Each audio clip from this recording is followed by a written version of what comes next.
Hi Capricorn, kumusta po kayong lahat? Okay, so ayan Capricorn, maraming salamat po sa walang sawang pagsubaybay sa ating pong mga reading. And kung ikaw ay bago pa lang sa ating channel, mag-subscribe na po kayo. Then i-click mo na rin yung ating notification bell para lagi kang updated sa ating mga bagong upload. Okay? So ayan guys, Capricorn, tignan natin weekly ganap sa inyo. Okay, so sa mga interesado naman guys sa ating private reading, nasa description box below, yung link ng aking Facebook, i-message nyo na lang ako guys, okay? Tignan natin. Capricorn, Sun, Moon, Rising, and Venus sign. Capricorn, Sun, Moon, Rising, and Venus sign. Okay, so guys, meron tayong trauma. Grabe. Hindi mo makakalimutan tong araw na to. Or pwedeng nangyari na siya guys sa nakaraan. Basta meron ditong trauma na hanggang ngayon dala-dala mo pa rin. Or pwedeng may experience mo this week or na-experience mo na. Grabe to guys at sobra-sobra tong traumang parang nangyari na to. And hindi lang sa'yo, pwedeng sa family mo or pwedeng sa ibang tao na sobrang naapektuhan ka. Okay? Titignan natin. Capricorn, Sun, Moon, Rising, and Venus sign. Grabe to, no? Yung iba sa inyo, guys, akala nyo okay na kayo kung kayo ay may nangyari sa inyo from the past. Na baka akala nyo okay na kayo, naka-recover na kayo, pero nandyan lang yan. Once na matrigger ka, parang hindi mo namamalayan ay iyak ka, nasasaktan ka pa rin pala. Okay? So, tignan natin, guys. Capricorn, Sun, Moon, Rising, and Venus sign. Meron tayong intrusive thoughts. So, minsan, dumarating kasi sa point na may mga Capricorn dito na hindi nyo maiwasan na hindi magsalita or hindi nyo maiwasan na parang makapanakit. So, siguro dala siya guys ng trauma mo talaga. Or pwedeng ikaw, no? Hindi mo na-control tong intrusive thoughts mo. Parang pag naisip mo, parang gusto mo talaga siyang gawin. Ganon guys, no? Ganon. Parang may pagka-psycho na yung nakikita ko sa iba sa inyo, Capricorn. O iba naman dito guys, pwedeng dahil pwedeng nasasaktan kayo ngayon dahil siguro may mga sakit, nagkakasakit kayo dahil sa pabago-bagong panahon. Okay? So, eto guys. Okay, mag-ingat kayo no, kung may mga nilalagnat dito. So, minsan nagkakaroon ka ng mga ayan, sarado ko lang guys. May mga panaginip na parang ang weird. So, pwedeng ma-experience nyo siya, guys, dito. Okay? Kung may mga panaginip kayo na medyo weird, so, tignan nyo na lang, guys,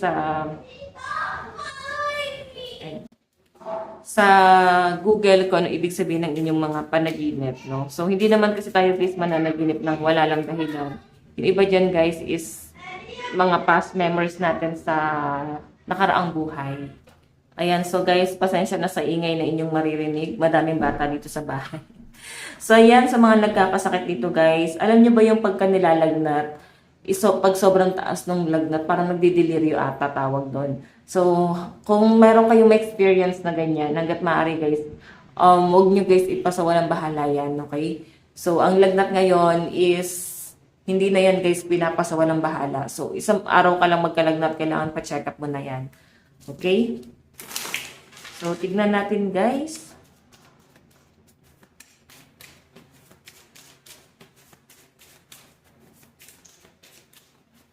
Meron po tayong acceptance. Oh, pwede kasi guys, meron dito nangyari sa nakaraan Capricorn na pwedeng may yumaon na sa kamag-anak, sa kapamilya, or someone na mahal nyo sa buhay. Na parang Capricorn, nakikita ko sa energy mo, namimiss mo or naaalala mo, nando sa point na hanggang ngayon, hindi pa rin siya mawala sa, parang sa sistema mo, nahihirapan ka pa rin tanggapin yung pagkawala nitong taon to. Okay, may mga pinaglalaban ka pa rin dito. Siguro kaya medyo trauma ka kasi pag kami nagkasakit sa pamilya, parang medyo ano siya sa inyo guys, no? Medyo nagiging big deal kasi siguro yung nawala sa pamilya nyo is ganun yung nangyari.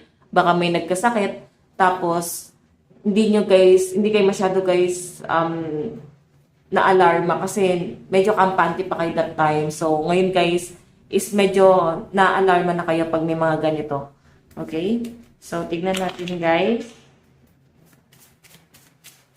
Capricorn, Sun, Moon, Rising, and Venus sign. Meron tayong reflection. Okay. May nagsasabi siguro sa inyo, Capricorn, dito na parang sinasabi niya na pwede kasing kamag-anak nyo or mahal mo sa buhay itong nagkakasakit. Or pwedeng guys na may depression na sinasabi na parang gusto na rin niyang mawala. So, ayun, kaya medyo nagiging alarming sa'yo kasi bakit nasasabi niya yon? Bakit ganun yung sinasabi niya na parang hirap kang tanggapin. Okay, meron tayong self-confidence. Ayan. So, siguro ikaw yung magpapalakas ng loob nitong taong to. Okay? So, titignan pa natin, guys. Okay, ito yung card natin. Capricorn, Sun, Moon, Rising, and Venus sign.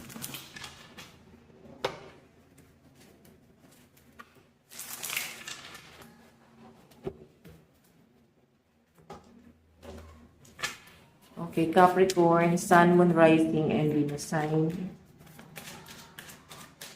Meron po tayong Queen of Cups. Okay, so nakikita ko dito Capricorn, siguro baka kailangan nyo dito is mag-relax, no? Travel, bakasyon. Mahirap kasi yung nakakulong lang kayo doon sa comfort zone. Pwedeng ikaw to or yung partner mo na merong matinding pinagdadaanan ngayon. Trauma. Okay? So siguro kailangan lumabas kayo sa comfort zone nyo. Maaaring makatulong yan. May travel ako nakikita rito. Meron tayong Ten of Swords. Ayan. Huwag na kayo guys magpa-stress sa mga nakikita nyo sa social media. Hanggat maaari, umalis na lang muna kayo sa social media tapos parang bahala na kung ano yung pwedeng mangyari or kung ano man yung kahihinatnan. Okay? So, meron tayo guys, the Hierophant. May nakikita ko dito guys. Mas piliin mo yung peace of mind mo, mag-meditate, lalo ngayong full moon, siguro mas maganda na mag-manifest. Okay? Meron tayong Five of Swords. May mga bumabatikos sa mga Capricorn, no? So, sinasabi lang dito guys na ikaw kasi, yung tipo ng tao na parang kaya mo na lang tanggapin sa sarili mo. Pero ang sinasabi kasi dyan guys, hindi dapat ganon, okay? Kasi may ibang taong pumaprotekta sa inyo. Okay, hindi dapat, no? Hindi maaari na parang tinatanggap mo lang ng tinatanggap. Tignan natin, guys. Meron tayong strength. So, napaka-strong ng personality na nakikita ko dito sa mga Capricorn. Na kung sino man itong nagtatanggol sa inyo, napakatapang niya. Okay, so, ngayon mo guys ma-experience or mararamdaman yung pagkalinga or pagmamahal na tong taong to. Mas na-appreciate mo siya ngayon. Okay? So, tingnan natin guys yung advice.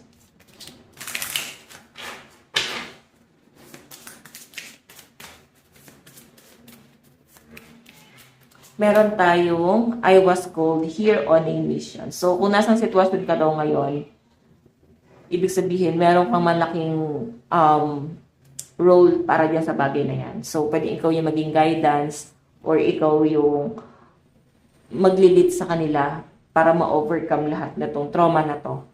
Okay? So, ayan, Capricorn, ito lang po ang inyong reading. Maraming salamat. God bless and love you all. Bye-bye po.